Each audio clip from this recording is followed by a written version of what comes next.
but also just with like the meet and greet. So if you are speaking with somebody, it's not like you have another agent that might be able to connect with them. You have kind of like a liaison that's just waiting and having that conversation until you are freed up for that conversation too. Yeah. Yeah, we use a lot of, one of the last open houses I did was new construction, and I was out walking some of the other floor plans, and I had a lender, and he was already talking to the next buyer about the lending process. So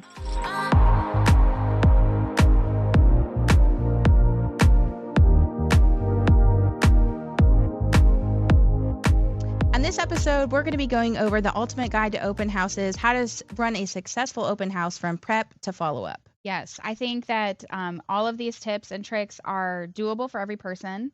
They're not scary. And it's just a way to generate more buyers and more traffic through your open houses. Yeah, and I think that it just sets you up for success, that the 2 to 4 hours that you're sitting in open house can only be successful if you have really good prep, and then, of course, the follow-up to make sure that this is done from 100% aspect perspective. Hope you enjoy. Hey, welcome back to Real Estateable, your go-to podcast for raw, real, and relevant real estate information, tips, tricks, tools, all the things. What are we talking about today? So today's the ultimate guide to open houses. We're going to talk through from prep to follow-up, just making sure that you're utilizing this as a key part of your success in the current market right now. Yeah, and I think open houses, we've talked before about going back to the basics. They're a huge hit. You can find buyers there. 100%. And I think that we in the COVID market kind of got lazy because you didn't have to do that. Well, now open houses are a great way. I've already gotten a few buyers from doing these open houses. So and Katie's also having success with that too. I think lots of agents are seeing where you kind of set this into motion as a marketing plan for your listings. And if you're a newer agent, you don't have listings, certainly your company that you're with has listings that are available to do this with. But yeah, I think the last couple of years, one, didn't have the time, but also the houses didn't have the ability. They were kind of flying off the market too. So, okay, well, let's talk about if we're talking about the prep work for successful open houses, what would you say is one of the key things that you're doing to help set yourself up for success? Okay, so 2 things. I always use professional photography on all of my listings. I would recommend that every agent uses that and utilizes a professional real estate photographer. And from there, I'm creating a flyer specific to the open house and specific to the property, and so that I can post that everywhere. That's going to go everywhere once it's created. Well, I also think too, like the marketing for the open house. So yes, you want buyers to get through that door. Yes, you want to amplify the marketing for that property, but also this is marketing for you for the activity that you're doing with your sphere, that's seeing you on social media, but also just those buyers that you might have the attention grab coming in as leads. So it may not be that they ever come through the door. So making sure that whatever you're doing to prep that flyer, your photography, best of the best foot forward, and making sure that is successful for sure. Yep. Yeah, and you can just create that right on Canva. Yeah, absolutely. I mean, plug and play with some of their templates and just put all the essential information for the open house on that flyer. We do a lot of theming too. So we kind of play off of different word plays. We'll do that sometimes. Springtime, a lot of what we're doing is based around the marketing takeaways that we use from market dwellings as well. So we'll theme it, spring, seasonal, that kind of thing, or even just in general, like we've done a golf themed one as well. So just make sure that you're looking at the prep part of that you're not just going and throwing a sign up and hoping that people will show up. Do some of the legwork. There's leads to be had, not just coming through that front door. Yeah. So social media, super easy way to promote really yourself, your listings, anything. So that flyer is going to go on social media. You're going to post it to your Facebook, your Instagram. You can share it with other realtors in town because they may have a buyer that they're already representing and that house may fit for them. So you just don't know. From there, you're going to share that to all kinds of Facebook groups, the buy, sell, trade pages, Any like local Local. information. Mhm. We have a lot of open house or real estate for sale groups. And Yeah. if you guys aren't seeing that in your area, guess what? That's a missing piece. It could be Yeah. something that you're starting as well. But I would say probably what? How many groups would you say that you're sharing those to? I always shoot for 20. I 20? don't Mhm. always hit that, because sometimes, like, if you're promoting too much, you get kicked out of said groups. Yeah. So I try to do, I'm trying to do at a minimum 10, Yeah. but my goal has always been sharing to 20 groups. Yeah, I would say so. And when you're posting, when is the best time that you've gotten like the most impressions, the most response, that kind of thing? What days are you posting for like let's say a Saturday open house? I try to post by Tuesday or Wednesday because some of the groups, your posts have to get approved by the admin, and you definitely don't want it to be approved on Saturday Mhm. when your open house is. So Tuesday, Wednesday gives the admins enough time to approve your post and get it in front of potential buyers. Yeah, absolutely. I also think the other part of that too is watching kind of the rules of the different groups that you're in because you don't want it to be where okay, here comes this nagging agent because you are in front of those admins at the very least in front of the admins of those groups. So make sure you're joining groups that actually have the ability with the rules to be able to post in those as well. But I agree. I think the middle of the week definitely the best time for the best return Yeah. for that too. Yep. And you can even, we create an event page. Hmm. So we create Yep. an actual event for our open house, and you can share that too to where people can respond that they're interested or going. And that's an easy ways that you can follow up with someone if they don't, if they put that they're interested and then they don't come, you follow up with them. Well, I think one of the other key pieces to this too is utilizing your homeowner. So the Hmm. seller of the home should be helping spread the word on social media, which is furthering the reach of your sphere. But most neighborhoods have neighborhood pages and asking that question with the seller, is there a neighborhood page? Because there might be renters that are in that neighborhood that would want to stay. Checking with them and making sure that they're posting to the neighborhood Facebook Hmm. page. And it also gives you the chance to realize okay, wait, this neighborhood is missing one. So you could Hmm. also be creating a neighborhood page if you're having that conversation with the seller. But don't be afraid to use the seller as kind of like a little mini marketing manager Yeah, for all that stuff. because they think that they're marketing their house to their neighbors, Yeah. but really they're marketing you. Yep. Like, this Absolutely. is my agent. Look, they're doing an open house. This is their super cute flyer with all the information. So Hmm. it is a market tool for yourself, to use through your seller. Yeah, and I think the sellers in prepping and preparing the home, we have them do so much up until the activation, like the Hmm. start time frame. And so it's kind of like, what am I missing? Like, what do I do now? Well, that's when we kind of change them from like the homeowner prep and preparing to now like the marketing aspect of that too, just in regular advertisements, open houses, etc. Yep. Give them a further reach too. And speaking of neighbors, we have done in the past, not so much recently. I feel like we've been doing a lot of open houses at new construction where there's Hmm. not really any neighbors, or they're new neighbors and they just moved in. Yeah, So, yeah. what I've liked to do is a 1 hour neighbor preview for the open house. Hmm. When your neighbor's house hits the market, you're gonna click the link. Like, you just are. I feel How do they like, live? yeah, What's the how do they inside look live? Is like? it, yeah, what are the colors? How did they decorate? All of those things. You just wanna you're it's just being nosy. Yeah, I mean, nosy everybody does neighbor. it. Yeah. Yep. So doing that preview, you're inviting the neighbors to come in and have this exclusive 1 hour preview of the house before any of the other buyers can come look. Because those people who live in the neighborhood like their neighborhood Hmm.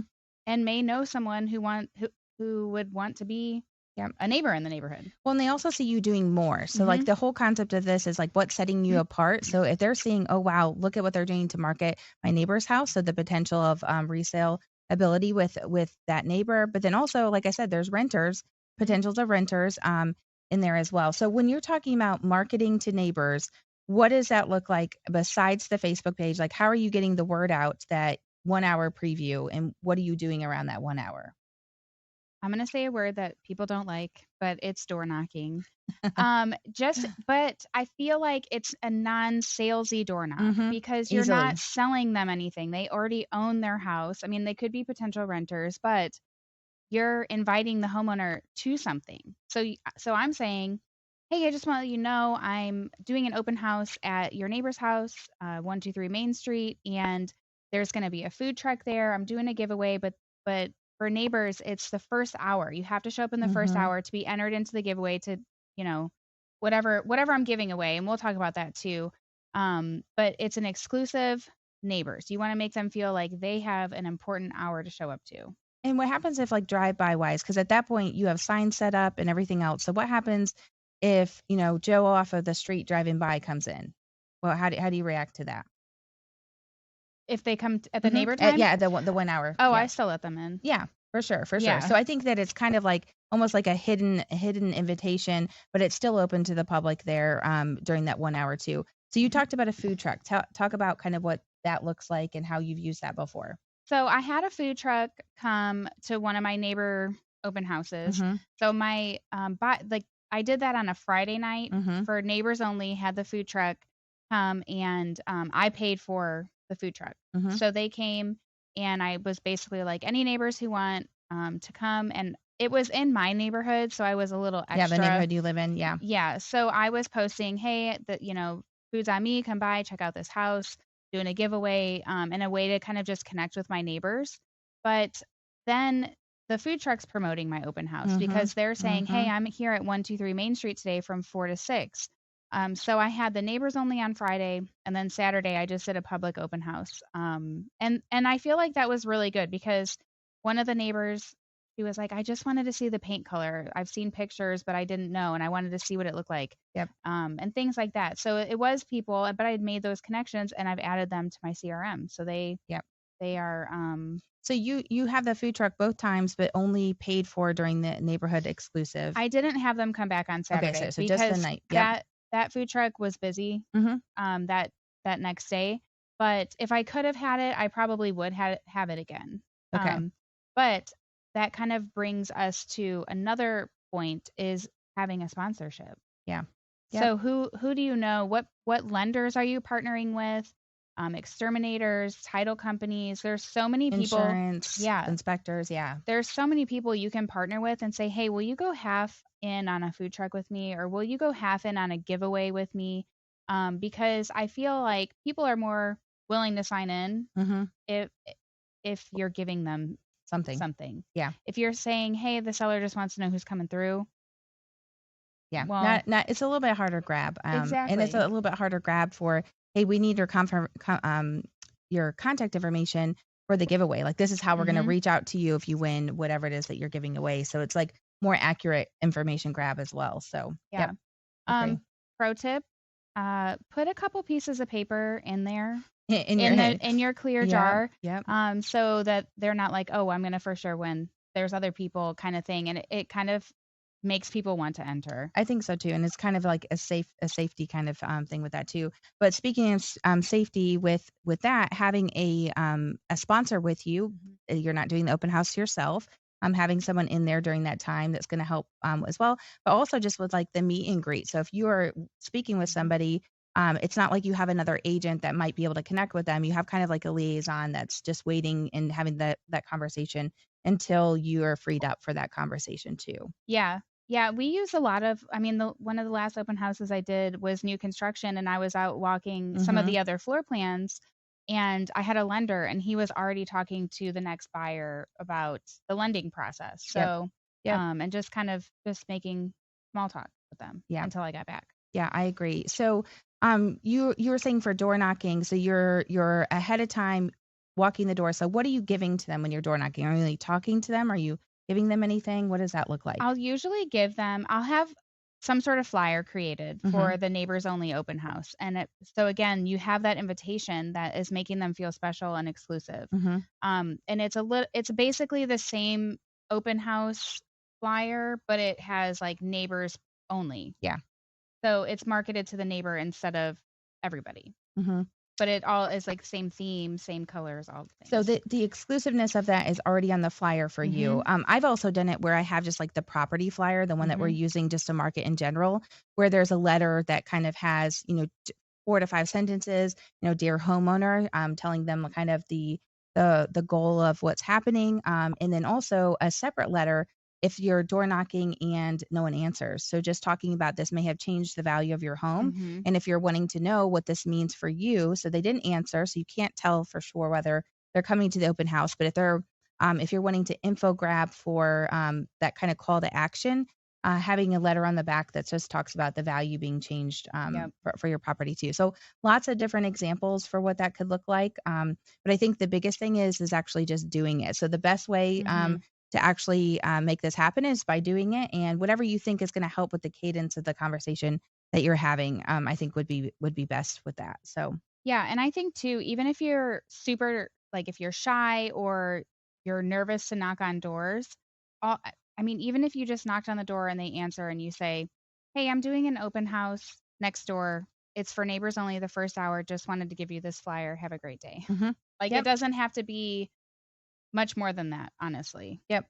Um, Well, because I think once they respond to that call to action, they've shown, some type of interest. It's mhm. easier when they're coming through the door for the open house versus you going to the door for them too. So, Yeah. yep, I agree on that. So when for now, like cycling over to the day of. So let's talk about setup, what you're doing for setup, what you're doing for social media the day of, and all Mhm. of that. What does that look like? Well, you gotta set up your signs. Mhm. So I always try to have at least 6 signs depending on The location the of it. Yeah. location. So 6 signs, that way they know how to get there, and then I'll put a flag out front. So Mhm. they can't miss the house. I want everybody to find it. From there, I'm setting up water, like bottles of water. We usually use the market dwellings water bottle tags that have Mhm. my card on it. Yep. We'll do a little snack box, I would say, and it's got like Cracker Jacks or it depending on the theme too. We've themed the snacks. But you can do anything. Yeah. Pretzels, I mean, And small swag items can go in there too, like mhm. pens, water bottle stickers, anything like that that you wanna add to Yep. where they're going away with that too. But yeah, I agree. Yeah, like some sort of takeaway or, sometimes people just stop by when they're driving and so they may Mhm. want a snack, honestly. But um yeah, I love the water bottle tags. But just setting up, turning on the lights, all the normal stuff. I'm not doing too much. Once all of that is done, I'm going live on social media. So Mhm. I will do a live on Facebook and Instagram just telling people where I'm at, the time I'll be here. If you can't make that time, send me a message. I'm happy to meet you at a time that works for you, but talking a little bit about the property and whatever you're giving away. Yeah. Yep, just kind of like a call to action. I think that alerts the people that are following you on social media differently Mhm. than those posts that have led up to that too. So Yep. it's kind of like a last push. And again, don't forget, it's to get people through the door. Yes, it's about selling that house. Yes, it's about creating, leads, but that doesn't have to be where it's on site on property. So be thinking outside of the box for that too. I Let's talk about stories because I feel like we have been getting a lot of traction Mhm. lately with stories on Instagram, Facebook. Seems to be kind of like the push on that. So Mhm. open house specific. What are you doing specifically in stories to help with that?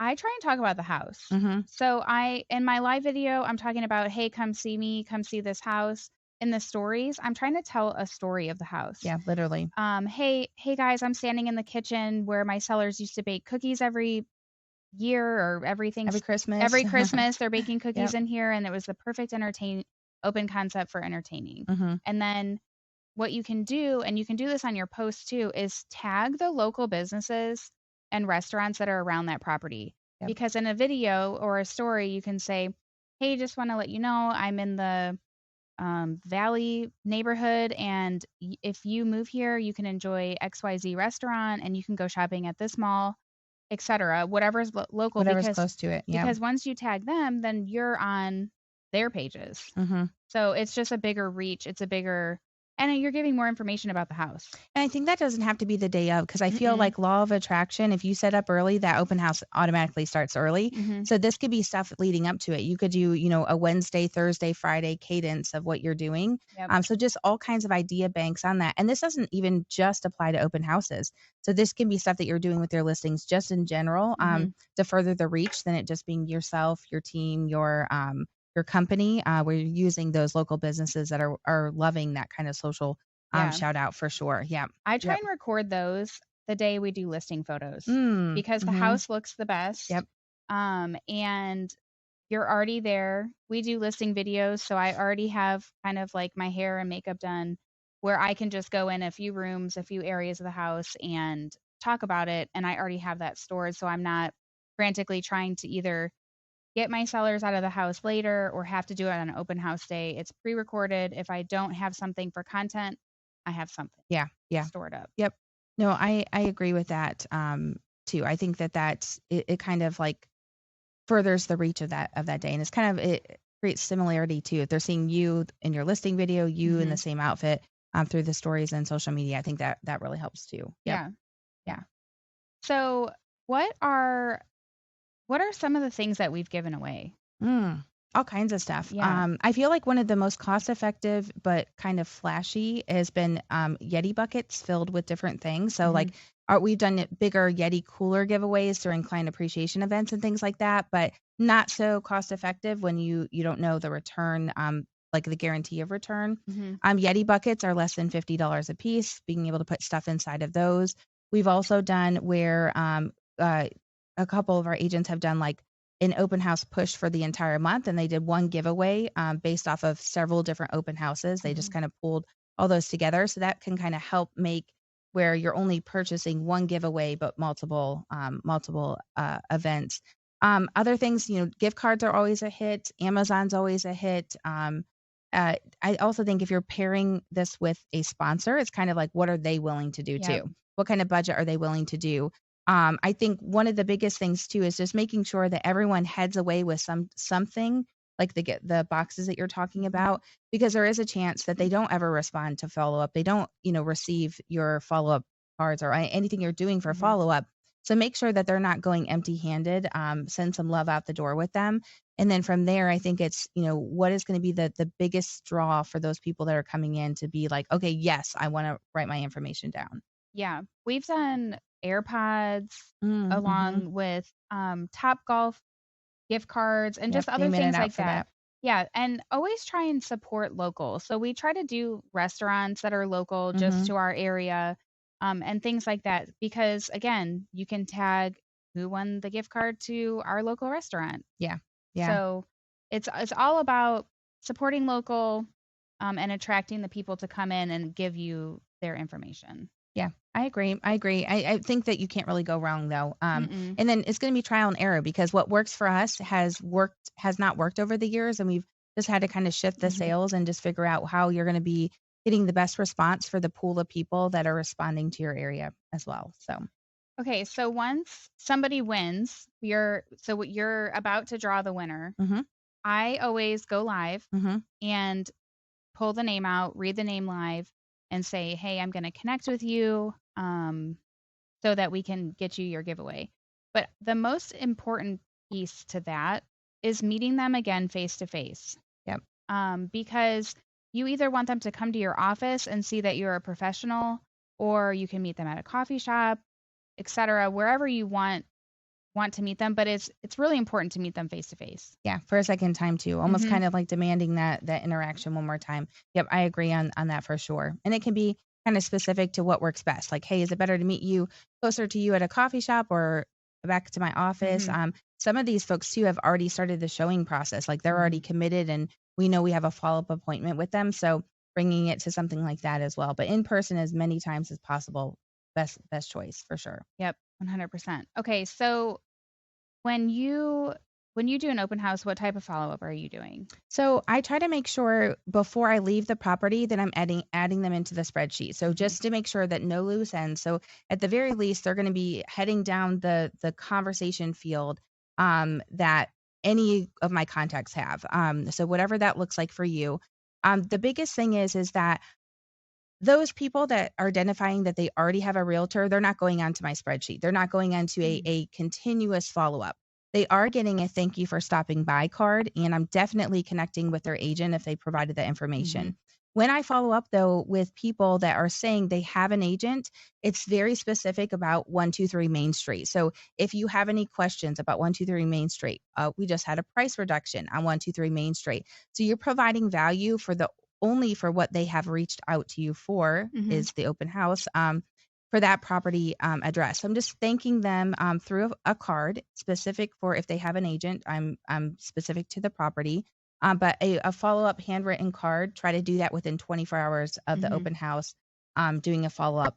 as step one. What would you say you would add to that for follow-up? What else are you doing? I always do a video text. Yep, you're I just make I make of it depending on how many people come, I can personalize 5 videos or yeah. however many. I can say, "Hey, Mary, thank you so much for coming to the open house today. It was great to meet you. If you have any questions, blah, blah, blah." Just based whatever on the conversation that we had. I try to make it specific so they know it's not just a blanket video that I'm sending to everybody who stopped by. How do you do that? Do you just record that on your phone, or is there a program that you're using? What is I use BombBomb. I think it comes out to be like $25 a month for the service, but you can do video texting, video emails, and my favorite part is it tells you if they opened it and if they watched it. Yeah. Because then I know, okay, video text messages are working or they're not. People do watch them though. Well, I also think too, like the different types of phones as well, using a service like BombBomb, you know that they're not getting a little tiny thumbnail video or a blurry video or something like Oh, that. So true. I think that being motivated by that, and that happens, when do you send that video out? By the end of the day. Okay. So almost immediately. So when you're preparing for this, you have the prep for the door knocking ahead of time. You have the prep for the setup. You have the exclusive agent open house.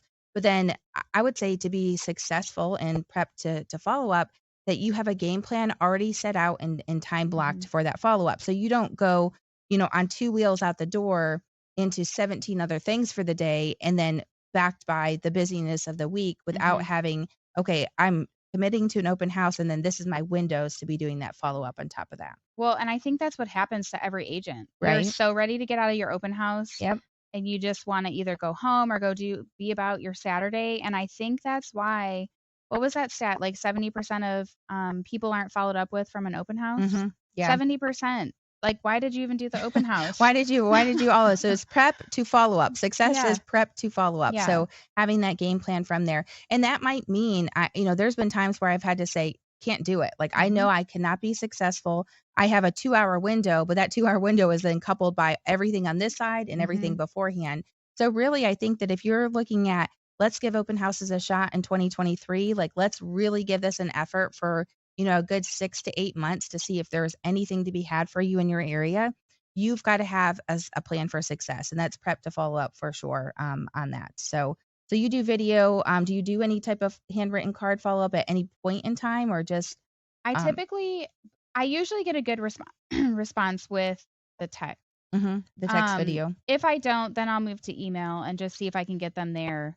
And then you already have their phone number, so you can call. Yeah. So you have all the information types, so it's easy to try to connect. And if they're like non-responsive for a certain amount of time, then they're kind of just I'll do like the guilt email or text where I say, and I'm telling you, this works like 95% of the time. I was just going to say the guilt actually works. So. This is my favorite. Yeah. I will text anyone if they're not responding to me. I say, like, "Hey, Tiffany, I just want to check in and see if you're still interested in buying a house. I certainly don't want to be a bother to you. So just let me know and I can follow up accordingly." And most people will be like, "Oh, I've been meaning to respond to you. We've taken a break or we've been going on vacation or whatever it is." And then you're like, "Oh, okay, no problem." But the spark is lit again. Yeah, if you say you don't want to bother them or like, "Hey, I don't want to be super annoying," but because then you're already saying, "I feel like I'm being annoying." Yeah. And then they can be like, "No, you're not." Or, "Yes, you are." Well, I feel like as listening to you as a consumer right there, I'm like, okay, no, that's not how I wanted you to feel. Yeah. Like wasn't my purpose. It's just you kept hitting me at the wrong times. And and that would be the other thing too. If you're not, doing that follow-up card, which could certainly be part of that whole cadence with that, those phone calls, the texts, the videos, etc. Make sure you're hitting them at different times. Don't do it Monday morning where you have that follow-up block. You need to be doing follow-up at different times of days, different days of the week. Make sure that you're kind of being conscious of when would a consumer actually be responding. Yeah, or even just ask them. Yeah. When's the best time to contact you? Yeah. Oh, well, I have work from 9 to 5, so anytime after 5. Most people will tell you. I mean, hopefully they don't say never, but well, never. I think we've heard coaching before is that, you continue to follow up until you get the wrong, till the thumbs up turns to the wrong finger. Yeah, so exactly. You just continue to follow up. But I think that, make sure that you're kind of rotating around to figure that out. If you don't have the right answer, rotate around days, weekends, evenings, things like that. that you're not assuming that your time block that's set in stone Yep. every single week is the best time too. So You talked about if somebody has an agent. What do you say when someone walks in and they're like, "Nope, I have an agent. I just came here to see the house. I'm just looking." it's like walking into the furniture store and you're like, Oh "I'm my just gosh. looking, but I just drove all the way across town. Mhm. I'm not actually looking for something specific." So, I do think there's the curiosity of real estate. Like, people Yeah. are definitely, curious about homes, nosy neighbors, and things like that. I try really hard to be different and provide as much value as I can without the salesiness of that. So, the other part is like, cool, you can still enter this giveaway. I need accurate follow-up information for this giveaway. Mhm. And then I kind of look at that and I don't want to tuck them away assuming like, okay, no follow-up because they have an agent. Because I'll tell you, and we have an example under contract right now. One of our newer agents was like, I'm providing the information here. We just had a price reduction. I'm providing the information about that house Mhm. specifically. And then also coupling that with like, great, who is your agent? Like, who is your agent? I'll follow up. I'll send them the information. Mhm. Happy to schedule a private showing for you. So you're trying to link the agent to them, assuming that they might possibly be buyers who are liars, Mhm. and then just ethically following up just about that house.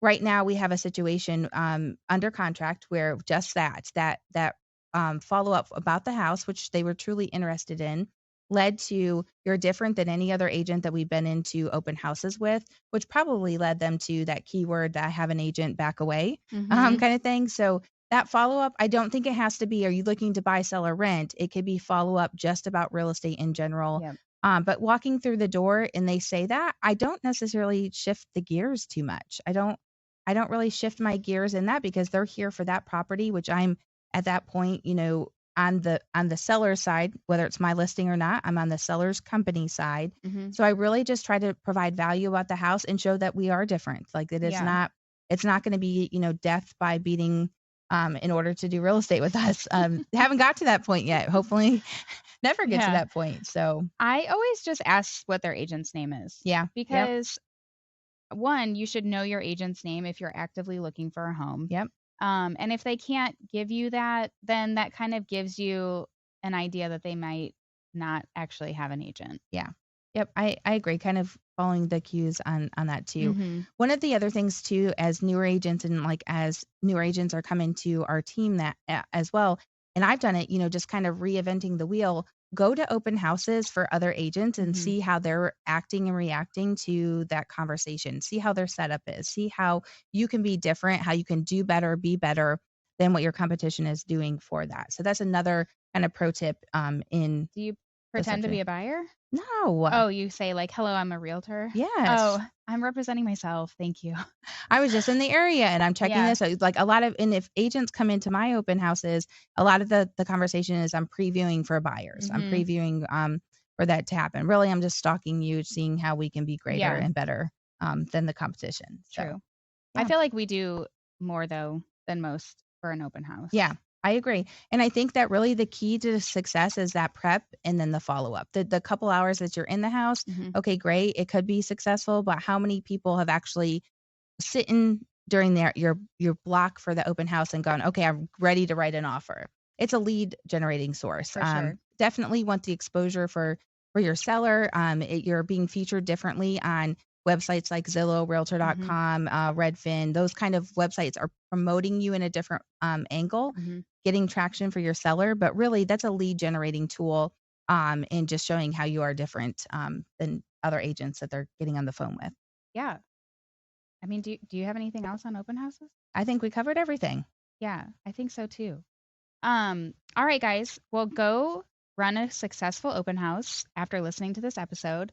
If this was helpful for you, share it with somebody who it might be helpful for them. And we are still doing our free spreadsheet Yep. download at realestateable.com/spreadsheet.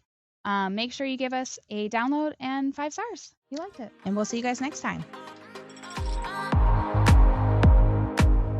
All right, guys. So we covered a lot today in the open house sector of real estate, from prepping the open house to following up. What would you say is your biggest takeaway from today? I think the follow-up part of that, just making sure you're time blocking for follow-up and not assuming that that time is going to show itself back up in any window of opportunity. So having a follow up window already set, pre built into your prepping and the open house. And I think that in that, using video and using some type of video service like BombBomb would be the most effective thing that I could add to the plate of open houses. Yeah. I think for me, it's reaching out to those sponsors again. Hmm. Because sometimes I'm like, I just want to do an open house by myself. Like, I'm very, like, I've got 3 kids, and sometimes it's nice to just sit in a quiet house, even if it's not yours. So I just partnering with those local people who are in and around the real estate realm of people Well, that I you think can that you're partner with. connecting their sphere too, Oh, connecting for your sphere to sure. that. Yep. Yeah, Yep. because when you're doing the open house, you're tagging them and other Hmm. people are seeing that. So it's I feel like that social media aspect of real estate is all about tagging everything And else and connections you can be making. connections. Yep. Yeah. Yep. And guys, if you have anything that's working really well for you, so anything you can add to the conversation, make sure you're posting in stories, tagging Real Estateable. We're on Instagram and Facebook. But we'd love to grow together with you as a community. We'd love to see things that are working for you. Maybe things are not working for you. Mhm. But different regions around the country, obviously, your guys are going to get different results. But that collaboration is what makes us better together. Yeah, and even if you want to see maybe like pictures of our setup, or if you don't know where to set up, or if you're like, "Hey, is this weird if I do?" Like, no question is a silly question. We are happy to answer any of your real estate questions. Yeah. So message us, follow us, and Stay tuned for our next episode. we'll see you guys next time.